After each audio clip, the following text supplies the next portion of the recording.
Tekadişim yani. Başka acı.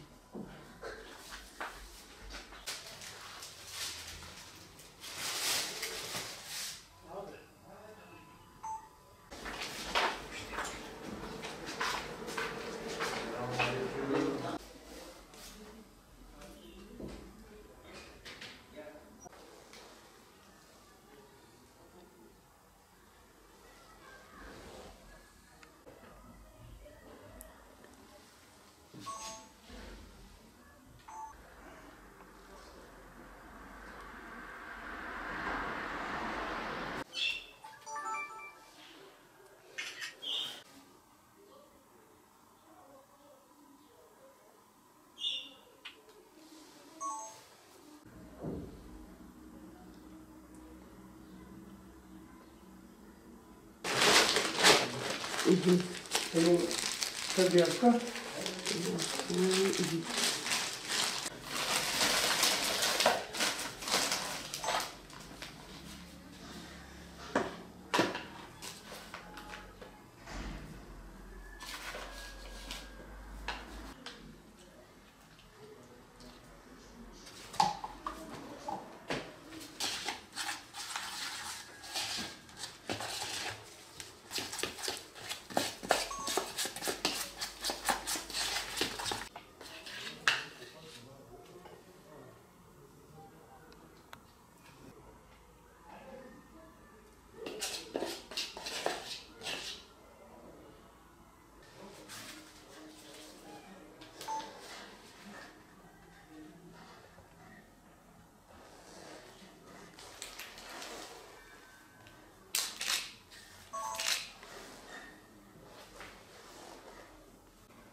Çay ocağında çalışıyordum lokantada. Ondan sonra pandemiden dolayı kapanınca ben de evde kendimce bunlarla uğraşmaya başladım.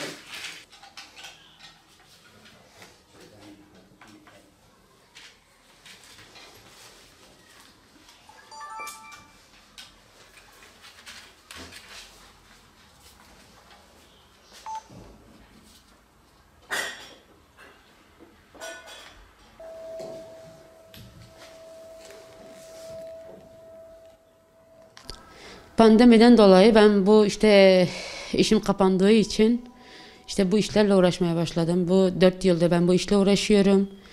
Bu el sanatlarıyla alçı mesela ilk etaplarda mesela hani örgü işle başladım. Ondan sonra yavaş yavaş alçı işle başladım. Ondan sonra kendime bir oda ayırdım evin içinde.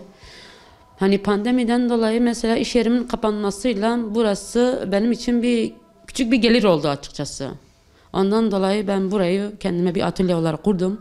Nişan, düğün, kına, sünnet herhangi ne olursa olsun biz mesela sipariş üzeri yapıyoruz. İnternet üzerinden sipariş alıyorum ve yapıyorum. Ben diğer engelliler için şöyle küçük bir şey söyleyeyim.